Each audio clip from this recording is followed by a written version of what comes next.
অভিজ্ঞ শিক্ষক নাথাকে তেতিয়াহলে কলেজবিলাকত ষ্টুডেন্ট নাহে আমি যিমানখন আদৰ্শ বিদ্যালয় খুলিছিলো এতিয়া প্ৰায় বন্ধ কৰিব পৰা পৰিবেশত আহি গলো কাৰণ ছাত্ৰ ছাত্ৰী নাই যেতিয়া আমি কিয় ছাত্ৰ ছাত্ৰী নাই খুধু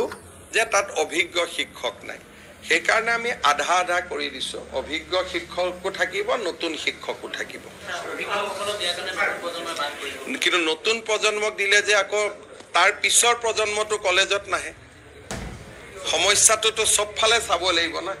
আমি নতুন প্ৰজন্মক দিলো কিন্তু নতুন প্ৰজন্মৰ পিছৰ প্ৰজন্মটো কলেজত নাহে সেই কাৰণে অভিজ্ঞতাৰ মূল্যটো আমাৰ সমাজত সদায় আছে নতুন আৰু পুৰণা দুইটা সংমিশ্ৰণতহে সমাজখন চলে প্ৰতিক্ৰিয়া প্ৰকাশ কৰিব নালাগে কাৰণ যদি এখন কলেজত অভিজ্ঞ শিক্ষক নাথাকে তেতিয়াহলে কলেজবিলাকত ষ্টুডেন্ট নাহে আমি যিমানখন আদৰ্শ বিদ্যালয় খুলিছিলো এতিয়া প্ৰায় বন্ধ কৰিব পৰা পৰিবেশত আহি গলো কাৰণ ছাত্ৰ ছাত্ৰী নাই যেতিয়া আমি কিয় ছাত্ৰ ছাত্ৰী নাই খুধু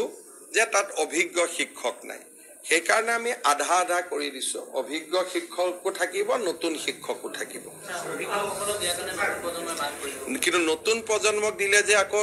তাৰ পিছৰ প্ৰজন্মটো কলেজত নাহে সমস্যাটো সব ফালে চাব লাগিব না আমি নতুন প্ৰজন্মক দিলো কিন্তু নতুন প্ৰজন্মৰ পিছৰ প্ৰজন্মটো কলেজত নাহে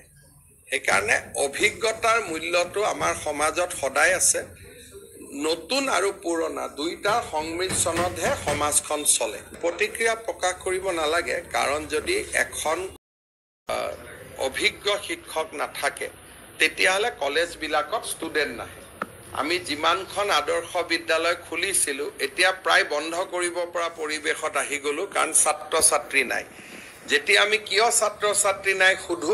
যে তাত অভিজ্ঞ শিক্ষক নাই সেই কাৰণে আমি আধা আধা কৰি দিছো অভিজ্ঞ শিক্ষকও থাকিব নতুন শিক্ষকও থাকিব কিন্তু নতুন প্ৰজন্মক দিলে যে আকৌ তাৰ পিছৰ প্ৰজন্মটো কলেজত নাহে সমস্যাটো সব ফালে চাব লাগিব না আমি নতুন প্ৰজন্মক দিলো কিন্তু নতুন প্ৰজন্মৰ পিছৰ প্ৰজন্মটো কলেজত নাহে সেই কাৰণে অভিজ্ঞতাৰ মূল্যটো আমাৰ সমাজত সদায় আছে নতুন আৰু পুৰণা দুইটা সংমিশ্ৰণতহে সমাজখন চলে প্ৰতিক্ৰিয়া প্ৰকাশ কৰিব নালাগে কাৰণ যদি এখন কলেজত অভিজ্ঞ শিক্ষক নাথাকে তেতিয়াহলে কলেজবিলাকত ষ্টুডেন্ট নাহে আমি যিমানখন আদৰ্শ বিদ্যালয় খুলিছিলো এতিয়া প্ৰায় বন্ধ কৰিব পৰা পৰিবেশত আহি গলো কাৰণ ছাত্ৰ ছাত্ৰী নাই